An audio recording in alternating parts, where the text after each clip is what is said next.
This time on Engine Masters, we're gonna show you how to build a cheap street turbo LS the right way. Though chances are solid, you're not gonna agree. Watch and find out.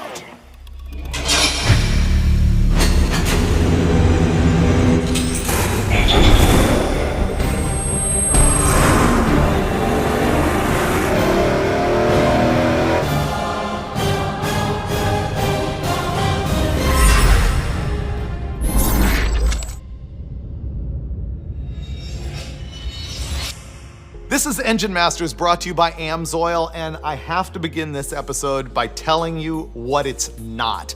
This is not one of those deals where a guy pulls a GM LS engine out of a junkyard, hangs a turbo on it, boosts its brains out, and makes 1,000 horsepower. I realize that is super common and super popular these days.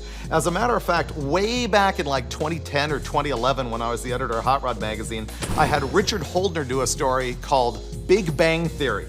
Pull a 4.8 liter LS engine out of the yard and boost its brains out and make 1,200 horsepower before it's scattered. And as a matter of fact, it was his knowledge that helped me put together this whole engine package. So now I should tell you about what this episode actually is. My idea was to take a guy who wants to get on the Turbo LS bandwagon and show him how to put together a package that's really simple, doesn't cost a whole lot of money, and most of all, that is completely reliable on pump gas for anything that you could drive every single day. This isn't for a drag racer. This is more for somebody who just wants that daily reliability while making pretty huge power, but not 1,000. So in order to keep the budget down, let me tell you about what here is stock. This is a 5.3 liter GM LS engine, kind of like what you would find in a truck.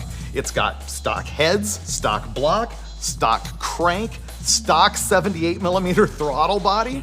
The intake manifold is a Dorman reproduction of a stock LS6 intake, and the main reason why I changed that is the truck intake is just so ugly.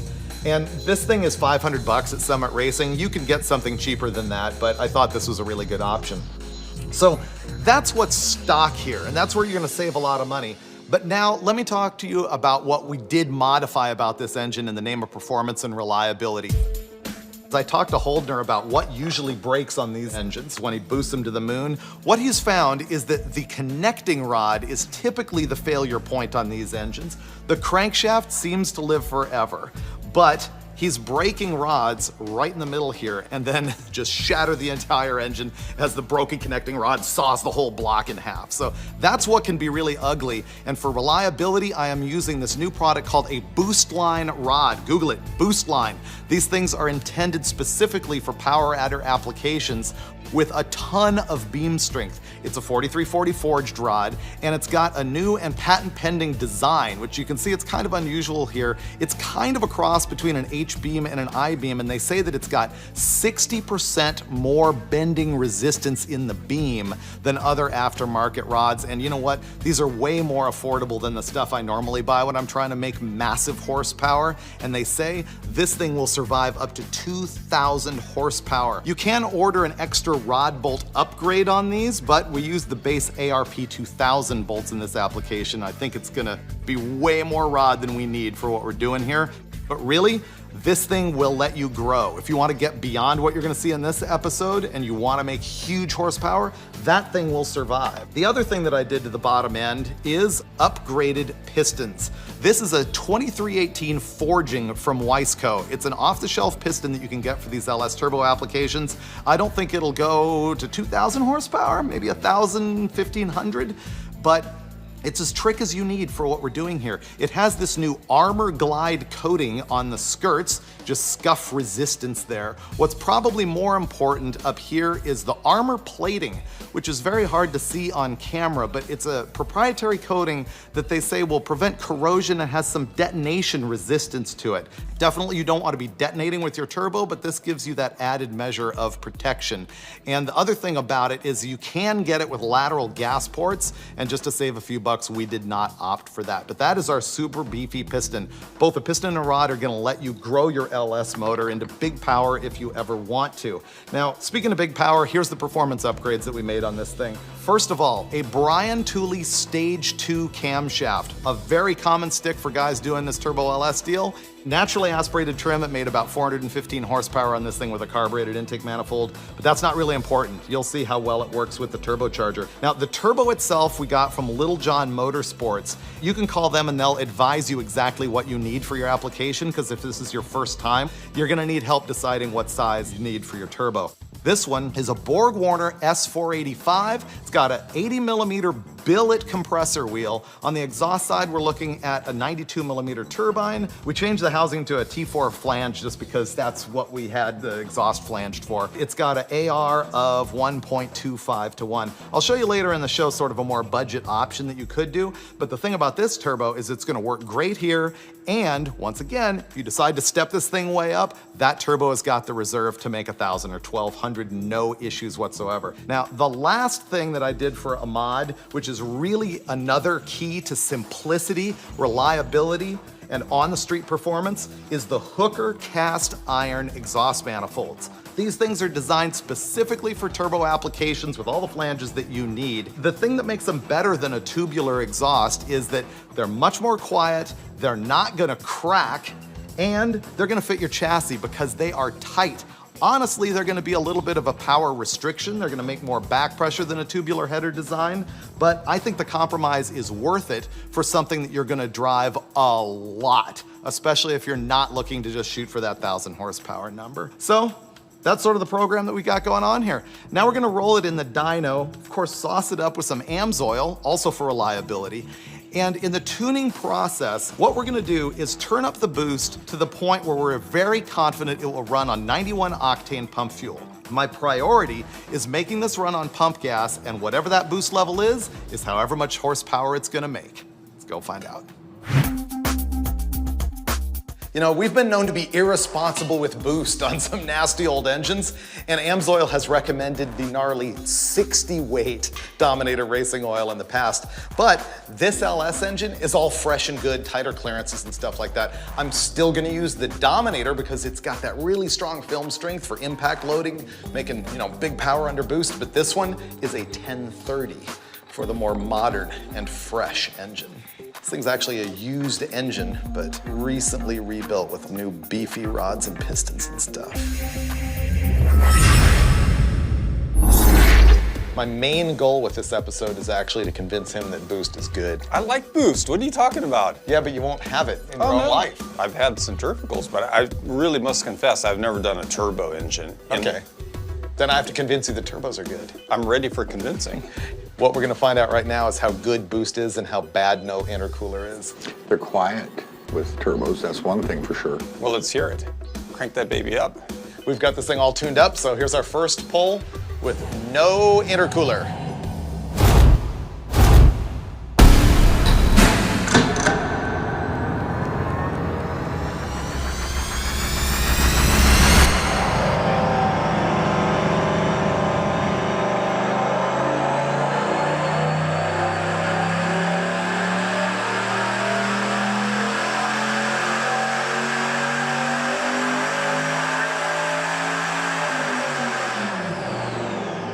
All right, what we just saw in our first pull there with no intercooler at all is impressive. 664 horsepower at 6,500, 573 pound-feet of torque at 5,300, and we saw 11.7 PSI all the way up at the top. But did you see the air inlet temperature? Oh yeah, it was hideously hot. Yeah, exactly. I think 67 degrees in the dyno cell and 190 plus going into the engine out of the turbo. It's horrible.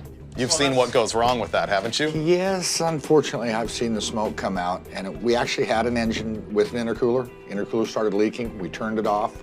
Next pull, the smoke's coming out. On 91 octane? On 91 octane, with just simply detonation. So what does that train you where the actual limit is? I mean, I see guys drive around with no intercooler at 10 PSI in that area all the time. How come they're not having issues? I don't know that there's a definitive number because I think that obviously A turbocharger applies boost differently than maybe a roots blower does. I'm not willing to run one here with these kind of torque numbers on 91. Yeah, well, anytime you're compressing air, you're creating heat. So more boost, more heat, more danger of detonation. Does it correlate to BMEP number at all? Well, BMEP at our altitude anyway, because this is an observed number, not corrected. So a lot of times what we would see in a normal 91 octane motor would be, let's say, normally aspirated in the 160s. We're in the 260s now. So there's a lot of potential for detonation, in my opinion. And that's why we actually have Rocket brand 118 octane race fuel in it right now, just because we knew this test was going to be risky. But right now, I guess we'll go throw the intercooler on there and see how much of a difference it makes. Intercoolers are good. It's going to be really good. Yeah. It'll be better. Let's throw it on there. Well, that was like the worst of both worlds. We made mediocre power, and you couldn't run it on pump gas because the air discharge temperature was so high, it was just gonna have a detonation problem and be a disaster. So our next step is an A/B test with an air-to-water intercooler, and I anticipate that once we cool down that discharge temperature, we're also gonna have to make a little adjustment to the air-fuel ratio, and then we'll find out how much power that makes. I've often run boost of like 8 to 12 pounds with a carburetor and no intercooler, and that's because a carburetor has fuel passing through it in a vaporized state that actually pulls heat out of the air and acts as an intercooler, and you can get away with it. Clearly with EFI, you don't have that situation, and so we're gonna see a good A/B test between hot discharge air and cool discharge air. Here's another thing. I recently discovered this filter from a company called Air Raid, and this is their full race turbo air filter that has no filter element at all. No gauze, no paper. This is just the metal screens, inner and outer. It's really only meant to keep out the huge rocks, but not reduce airflow, which then restricts boost, which then kills power. So I thought that was pretty interesting, and it led me to want to try all their filters. So now we got to roll into the dyno cell, hang the intercooler, find out what power that makes, and then we're gonna run through all these filters and see if they make a difference. So what we're about to install here is an air-to-water intercooler. This thing's actually made by ProCharger, a centrifugal supercharger company. It has a little radiator in here, and there's water that cycles through it, and the air comes in here, goes through that radiator and gets chilled, and then gets discharged into the engine. In this case, we're just gonna run the water through the dyno, so it's just sort of like room temperature water. It can be way better when you run hardcore ice water through it in like a drag race application. There you go.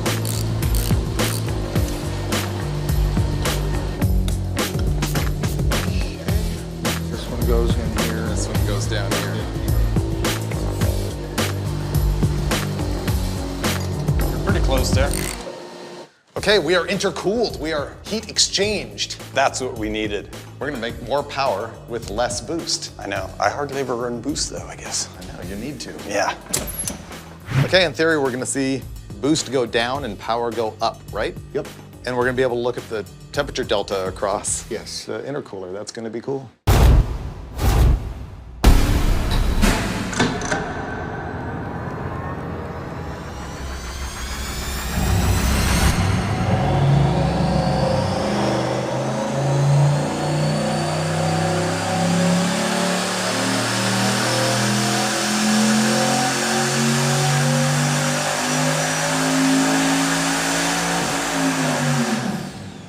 How did that look?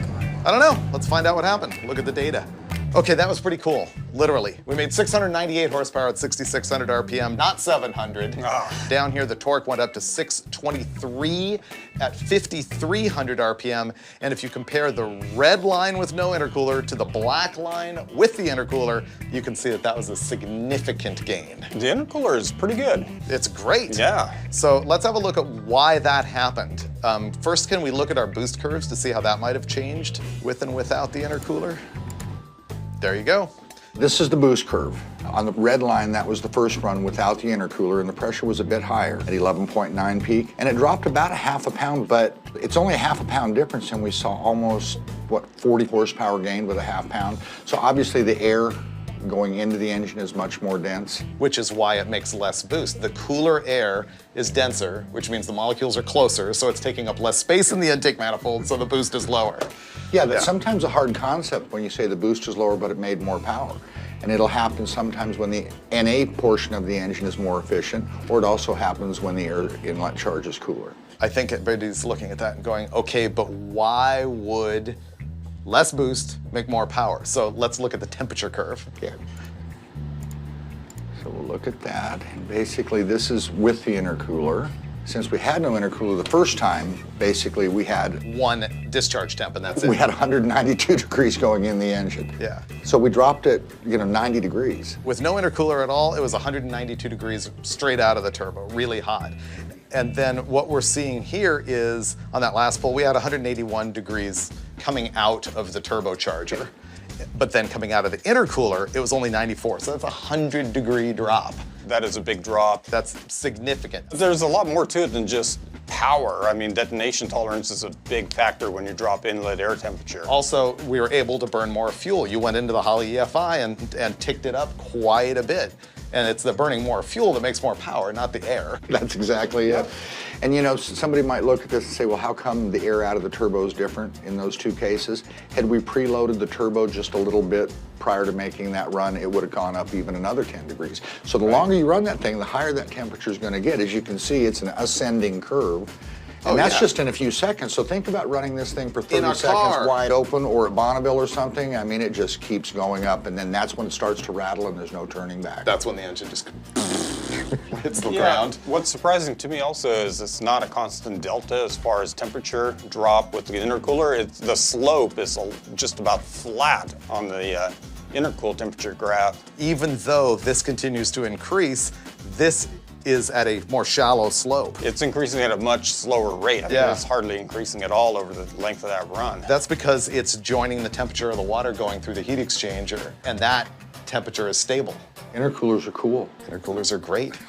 Okay, the next thing I want to do is super simple. I always see guys at Drag Week run around with no air filter on their turbo at all. And I know from experience at Wreck Stuff, the F-bomb turbos are garbage as a result of that. Well, yeah, it'll crunch parts. Yeah. I have 4 different air cleaners. Air Raid makes 4 different types of air filters. They make a actual drive it around every day and keep dirt out. Then they make a dry version of the same thing. Then they have a track day one, which filters fewer particles but flows more air. Then they have a race day one that has no element in it at all. Just to stop the big rocks. Right. I want to go throw on the most street-oriented filter and find out how much that turns the boost down, and then find out if we can recover it by bringing boost back up. Okay. So let's slap that filter on. Okay, so Air Raid makes this filter in both a 4-inch diameter and a 6-inch diameter opening right here. Unfortunately, our turbo here is 5, so we've got this 3D printed adapter that we're gonna slide on here, and then we're gonna put the filter on and find out if it is gonna reduce boost and kill power. Okay. So this is the oiled element filter. All right, this is going to be great. Okay, all we did is put an air filter on it. It's gonna restrict airflow, reduce boost, kill power, make it run rich. If this is a high flow enough filter, then it won't. So it'll be interesting to see how much and if it restricts air. Well, I mean, make a prediction here. Oh wow, he's just going right there. It's easy for the guy that's never seen a turbo to do. Challenge me. Going right for the jugular. No, I don't think this thing's going to make any difference. I think it's gonna kill a pound or 2. Look, Steve-O, I'm certainly no turbo expert, so there was nothing personal there. I'm a carburetor big cam guy too. I'm feeling a little tender after that. Okay, so now we're gonna run it with the Air Raid oiled element filter on there.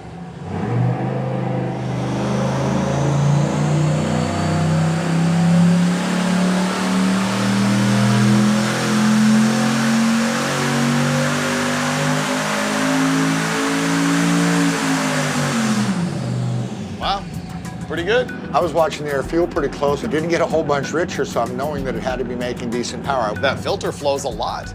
I mean, what did it do? Same exact thing? Yeah, I mean, it lost 2 or 3 numbers or something like that and almost no boost at all. 0.2 pounds of boost.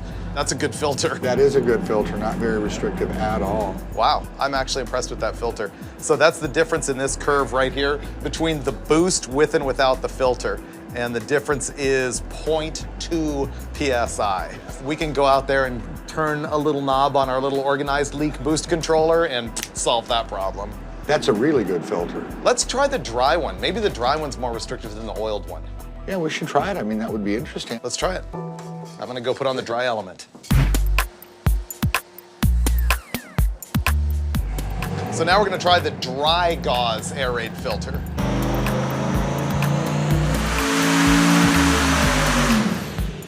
Any variance that we saw in that test came down to a few degrees of air temperature, a few degrees of water temperature. Insignificant. You want to go put the screen on? Screen? Yeah.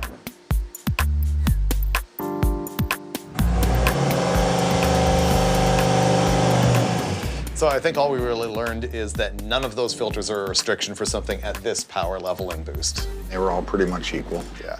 They'd be pretty cool though. I like that filter that has no element in it, just the screen for those guys who are making like 2,000 horsepower plus. At least something to drive with. I mean, that just seems kind of crazy to me that they would run around with nothing. Yep. And that's a pretty big filter, too. I mean, a lot of guys put a much smaller filter on a turbo, and maybe that's where you're going to run into problems with restriction. Yeah, So, I think that's why a lot of guys don't run filters. They think they're going to kill boost. But what do you think of the combo? Pretty simple, right? it's simple but good. Yeah, I And know. it's tiny. It's a 5.3. I know, it's 325 cubic inches, 5.3 liters. I think a lot of people, though, are sitting there going, you didn't make 1,000 horsepower. What is wrong with you idiots? And what do you think about the potential reliability of that power level with this engine? Well, that was my whole plan for it. I think the cast manifolds don't crack or make noise. I think that those pistons and rods live absolutely forever at this power level. I think the MLS head gaskets just don't even care about this boost level and power level. This is something you're still going to be driving with 700 horsepower 5 years from now. Right, it's an everyday engine. It's cool. I like the whoosh it makes, too. The whoosh? The whoosh. Okay. Yeah. Let's go whoosh off the dyno. Yeah. So I think the biggest thing I learned in this episode is intercoolers are really, really good. I knew they were good. I didn't Yeah. realize how good. Right. The other cool thing is none of those filters made a bit of difference at this boost and power level. Just tells me they're all good. Yeah. I wouldn't run a motor without a filter of some sort anyway, because you'll just trash the motor and the turbo. Oh, but you know what, Dulcich? What? I have 2 bits of breaking news for you. Okay, I'm all ears. What have you got? I know you haven't heard this stuff. So first of all, you know Little John Motorsports spec'd this for like way more power than we're making right here. Yeah, okay. So off camera, I was talking to Holdner. We're gonna step it up. Oh, really? Yeah, so we're talking about going tubular headers, some TFS heads, an Edelbrock Pro Flow intake big throttle body, and 1,200 horsepower. Wow. I'm really liking what I'm hearing. Well, that's why I stepped it up hardcore with those Wiseco pistons and the boost line rods. It's just too easy to make horsepower. Oh, I know. Yeah, you just slap one of those round things on there and then boom, you're It a just happens. superhero. Here's my second bit of breaking news. Okay. So I think we've established this turbo is really perfect for what we're doing here, but there are other options for people at this power level, and there's a new product for it. For those guys who don't want a Chinese turbo, which is like the standard, Precision Turbo. They have this new entry-level turbo just for guys doing stock 5.3s and 4.8s. Oh, yeah? It's their 7675 unit. It's $999, but it has a 12-month, 20,000-mile warranty. So that's the turbo, and they also came out with these new affordable blow-off valves and wastegates. It's a 46-millimeter wastegate, 64-millimeter blow-off valve. So they're basically jumping into the game of the guys who want to do the junkyard turbo thing, but at a higher level with, again, that reliability that I've been talking about. Okay, so good stuff, but affordable, right? Yeah. But the question is, do you think that I'm completely weak sauce with this combo only making 700, or do you kind of get where I'm going with this? 700 horsepower is a lot on the street in a real car. Yeah. 1,200 is a lot more, though. Although I will say one more thing, which is there's a lot of guys I'm seeing who are like, oh, it doesn't make 1,000 horsepower, you're lame. I think a lot of those guys, if you put them in a street car with 700 horsepower and 1,000, they wouldn't be able to tell the difference because it's just a matter of how much more wheel speed there is in the burnout. I think I probably could. Really? Okay. Well, I'll let you find out when we make this thing make like 1,200 horsepower, which I hope you'll see in a future episode of Engine Masters presented by AMSOIL. Let's try the dry one. Maybe the dry one's more restrictive than the oiled one. Can I? I want to try the screen one. You can do anything you want, Dave. Why do I feel like I'm being like, patronized? No.